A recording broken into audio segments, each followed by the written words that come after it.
Hey, I'm trying to keep it light here. It's afternoon after lunch, okay? So next panel, I'm going to really try very hard not to mess up people's names. We have a panel about monetization. Okay, we've been talking all about the technology. Now these guys are going to tell us about the 5 W's. I'm assuming it's not the where, what, how, who, that kind of stuff. It's something else. Kavi Somanesh, founder and CEO of Placid, is the moderator. Please come on up. Then we have Drew McNeil, a Brampton entrepreneur working with TMU. Yay, excited. Co-founder of Expert. Where? Clark Lai, founder and CEO of Motive. Please come on up, Clark. And Vandana Taksali, founder of Artcryption. Please come on up. Give them a round of applause. We'll decide about the coffee break later. Thank you very much. I appreciate it. Actually, you know what? There's an extra mic here. Do you want to take that? There you go. Thank you. And first of all, I want to give a big thanks to Kader and the rest of the team. I mean, the fact he gave plaques to everyone here, breakfast, lunch, and dinner. I mean, that's something you don't normally see at a conference. So definitely, let's please give them an applause. They worked really hard to bring this on. So, first of all, very nice to meet you guys. I'm very excited to get into this. So this is the 5 W's, but at the same token, I would like to, my objective for this is for the audience to actually take something from it that they can practically use in their everyday lives. That's the end objective, and I know we'll get there. So just to introduce some of our wonderful panelists, and then give you guys an opportunity to give a nice quick elevator pitch, which I'm sure you've all done thousands of times before in the past. So we have Vandana. Yes, Vandana. Vandana, okay, the emphasis on the other syllable. There you go. Okay, so Vandana from Artcryption, Clark from Motive, and Drew from Expert VR. So if you want to start from here, Clark, and just take us through. Yeah, sure. It's all good. You can use this. Yeah, so my name is Clark. I'm the founder and CEO of Motive Digital. We're a digital innovation consulting firm based in Calgary. We basically specialize in business strategy, digital innovation strategy. We work with a lot of startups, mid-sized and large enterprises on business model design, product design, and as well as, of course, the full stack development process, go-to-market, commercialization of new technologies and products. Yeah, so metaverse is one of those pieces for us that we've been actively looking into and investing in quite a bit. It's been a really exciting adventure over the last couple of years looking into it. So yeah, excited to be talking about metaverse and from a perspective of monetization and building sustainable business models. Hi everyone, is this working? I'm Vandana Taksali. I'm a lawyer, I'm also an art agent, and I'm the founder of Artcryption. I've been working on Artcryption since 2018, and it's when I made the connection between intellectual property and art and the advantages of blockchain for helping my clients. So Artcryption is a platform to help creators and innovators with their IP, their digital assets, and not just in terms of selling NFTs, but also looking at protecting the IP of NFTs as we enter in this new space.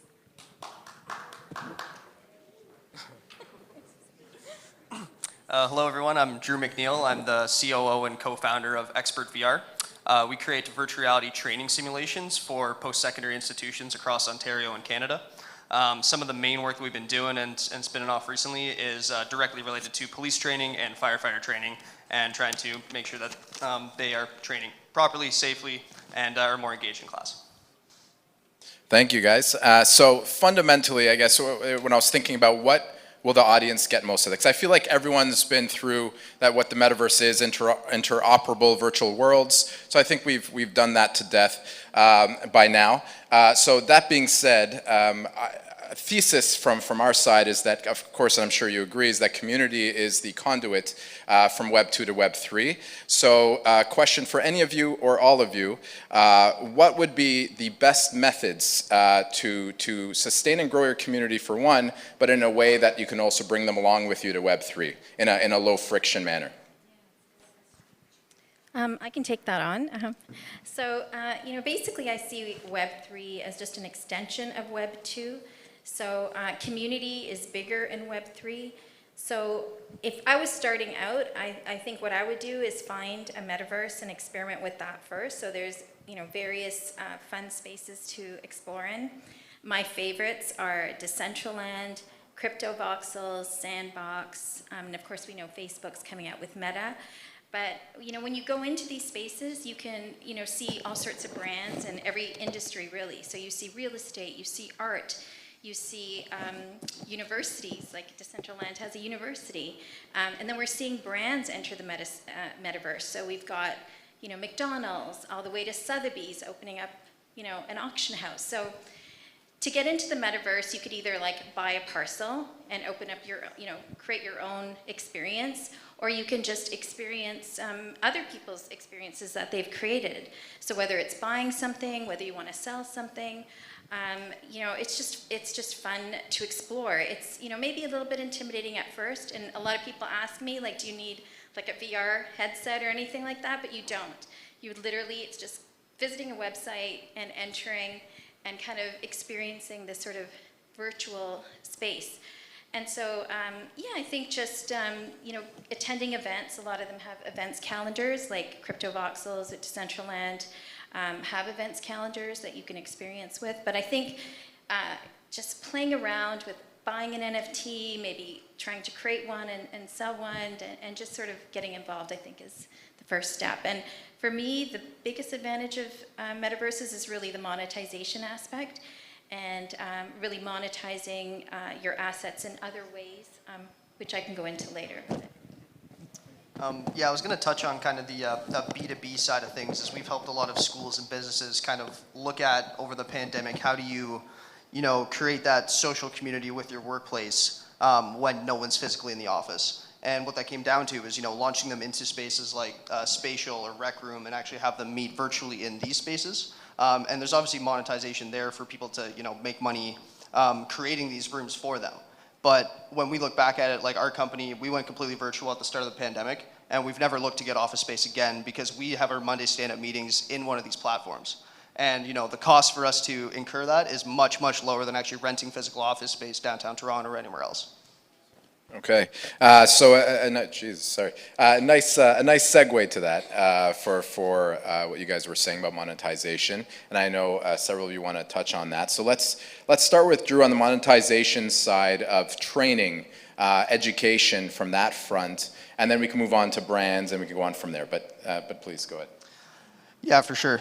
So in terms of when you're training people using VR, the point of it is, to really drive home the learning outcomes that you teach in textbooks and through lectures. And the idea is, there is cost savings in investing in that next level of hands-on immersive training to basically reduce the amount of mistakes that are made after the fact. If students are leaving with better grades because they've gone through a VR sim and been able to, get that hands-on experience firsthand, it'll make it a lot better than the mistakes they may make out there in the real life after the fact. Okay, so from a practical standpoint though, because I just want to make sure that we do actually leave people here in case they do have ambitions or aspirations to build some kind of training grounds and use that as the platform, whether it's for just the shtick of it or whether it's because they actually see a future in it. What are some things they can actually do for early validation, just to bring in some people, just to see if it's something that can work for them? Yeah, so I think back to like the social kind of platforms that have classroom environments, for example. You can bring students together in those and see if you can get the same deliverables to them in a very simplified way that way versus how you do it in real life. And that'll kind of set up the grounds for, like for example, I was talking today about surgeries and how difficult it is to replicate surgeries when you're using controllers, right? We're not at the stage yet where the technology can really handle that sort of thing. But when we're talking about children using building blocks and stacking things on top of each other, the technology is there to prove that out. So that's kind of the thought process is the space you need to use and what you have available within the technology to then validate the training you can actually do. Very interesting. I love that use case, by the way. So let's move over to you, Clark, for product design, for example. So design is a big one, and of course design generally people assume it gets converted into NFTs and then they go that route, which is one way if you like to speak on that. But are there other use cases for product design that can monetize for people? Yeah, absolutely.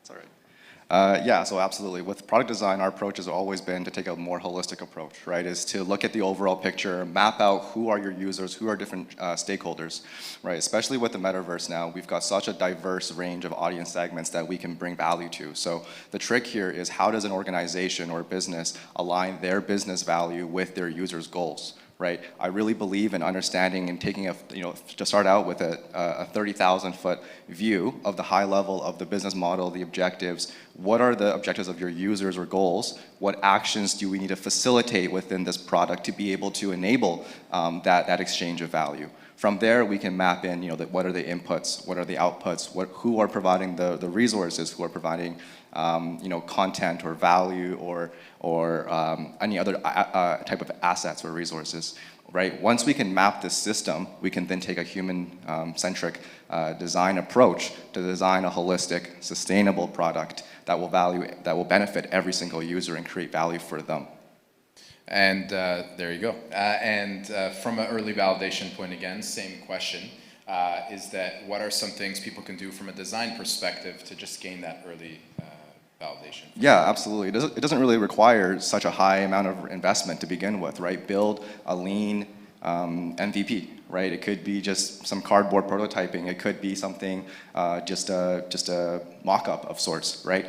Facilitate that interaction, simulate it in a low-scale, cost-effective manner before investing heavy amounts of R&D resources to build out this full-fledged product. That's something that we really advocate with our clients in terms of taking a really human-centric design thinking approach when it comes to conceptualizing new products. Okay, and of course, from a brand perspective, Vandana, is that correct? Yes? Okay, Perfect. thank you. So from a brand perspective, of course, people have heard about, or people that are following it have heard about Gucci Garden on Roblox, and then Samsung having a store in one of those meta spaces, essentially. And just wondering from that standpoint, there's an education component to trying to monetize it with brands in the metaverse, but how do you actually see monetization with brands that it currently is, and how do you see that it's going to be in the very near future? Yeah, well, we're seeing it right now, and it is really the future. And so if you just look at the internet right now and you look at creators, whether you're an artist or musician or a brand like Nike selling shoes, you're now taking those items and making kind of a digital version of it or a virtual asset and selling it in the metaverse. And we're seeing that because we're seeing Nike opening up a store in the metaverse and actually having 7 million visitors in 5 months and probably making the most NFT sales ever just from selling virtual sneakers. But the exciting thing for me is, seeing a lot of these other brands like McDonald's and Panera Bread start registering these trademark applications for virtual beverages and goods. And when we're seeing brands do this from protecting their IP legally in the metaverse, you know that they're serious about, really taking it mainstream into the metaverse.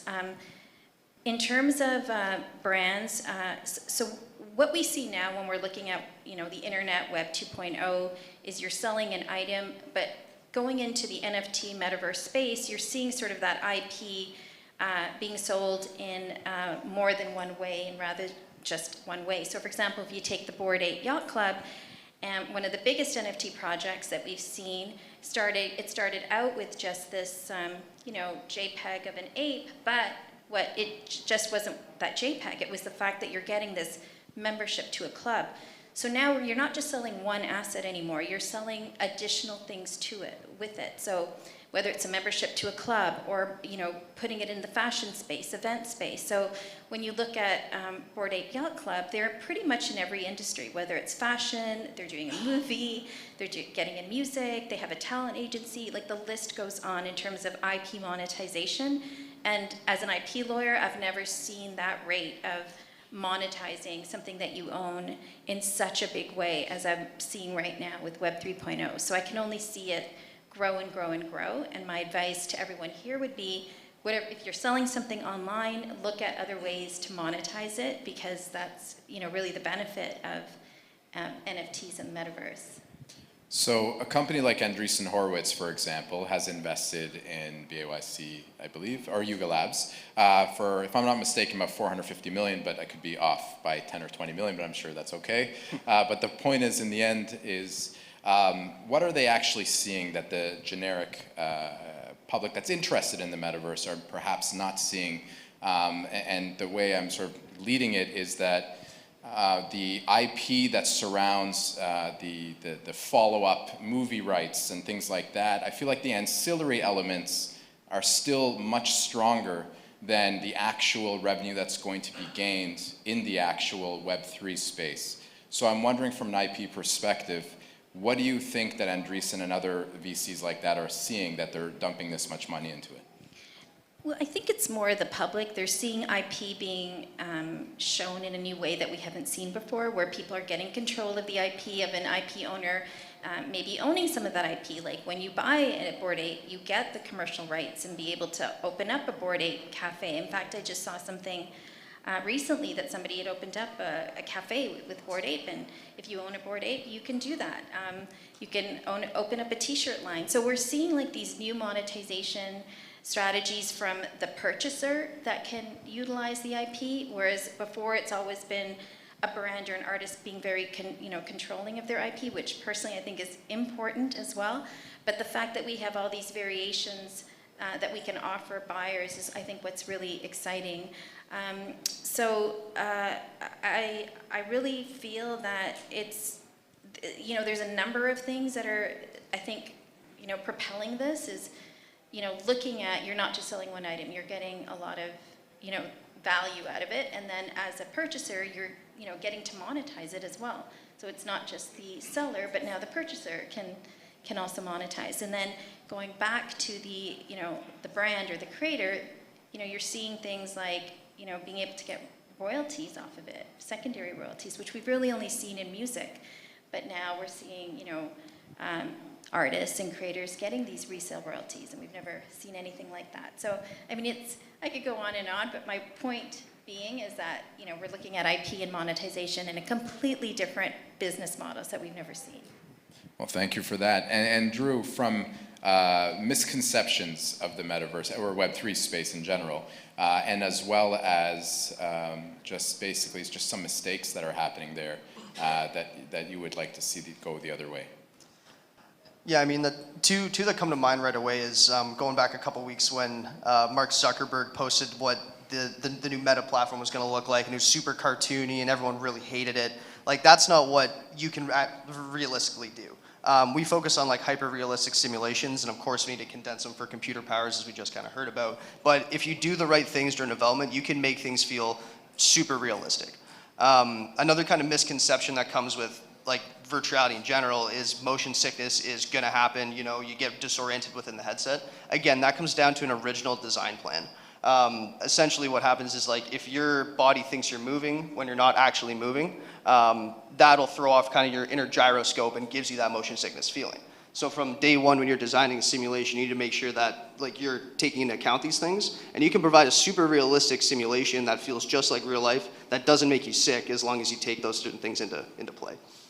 Yeah, totally. And also, Clark, mistake aside now, as far as innovation, because I know that's something that you care deeply about. And it's also something that triggers next rounds of financing as well, and it has a lot of triggers for companies, and also allows you to bring in the best people in those particular niches if people believe in your innovation and vision. So how can businesses actually implement that on a daily basis within their companies and processes and systems like that? Yeah, I think it's really about setting up the right processes, systems, communicating effectively, what is the vision and mission of the organization, and then taking that, as the North Star, building your processes and systems around that. I think, core to any organization is your team needs to really believe in what you are trying to achieve together. You can't do it alone, of course. And so being able to articulate that vision so that everybody, regardless of what business unit they are part of, can understand how their role contributes overall to the overall vision is really critical. yeah, it's obviously innovation is a hard to, I guess, abstract concept. It's hard to really grasp and design kind of systematic processes, but taking an iterative approach is typically something that I recommend. And just final thoughts, and this is to all of you, what are some things that people can do today to enter in practice, whether it's the specific wallet they use, whether it's a platform they start with, whatever it is, true practical information, what are some things that people can do today to start getting into that space? Let's start with Drew first. All right, yeah, I would say, first and foremost, check out the social platforms that are really like meshing the laptop interface with people that are using VR headsets. So Spatial.io, Rec Room, ShapesXR, all these platforms are like, it's a kind of stepping stone to get used to what it's gonna look like actually being in that 3D space. So people that aren't comfortable can still access through laptops, and Verbell is another great example, where you use a mouse and keyboard just like you do every day, but you're entering that kind of 3D world for the first time. Okay, Vandana? Since my area is more NFTs, I would recommend downloading a MetaMask wallet off the Chrome extension store and playing around with that and using that to connect and enter some of my favorite metaverses like Decentraland, CryptoVoxels, Sandbox, and so forth. I mean, there's so many of them, but I think, just not necessarily buying anything, but you do need a wallet to log in. Web3 is a little bit different than Web 2, where Web 2 you just need your email or social login, but with Web 3 you have to, with most of these platforms, log in with a MetaMask wallet. So there's great YouTube videos. The MetaMask website has some great documentation, but yeah, that's how I would start. Okay, and over to you. Yeah, so something I really believe in is increasing the accessibility of the metaverse and AR and Web3. So something that my team and I have been really focused on is how do we bring the metaverse, bring VR, XR into the web. So we've been really investigating technologies like WebVR, building mixed reality experiences in 3JS and these different types of developer tools. By really promoting these web-compatible technologies, SDKs, we can have more developers involved in the ecosystem, and as well as create experiences that are accessible not just to developed countries, but also developing countries as well. So I think that's really key to mass adoption of metaverse and all of these amazing technologies. And to end back and to circle back on community, I would say the only other thing would be to, in my opinion, to grow a community, try to work on giving them value all the time, sustain that community. It'll be easier to bring them into the Web3 space if you harness that in the Web 2. And that would be it. So thank you again, Cotter and the team, and also for the fellow panelists. Thank you guys very much.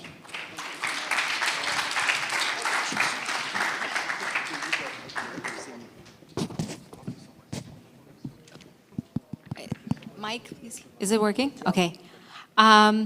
We are running late. If it's okay with everyone, we could continue on. You can get 10 minutes bio break so that we're back on track. Please go grab a coffee.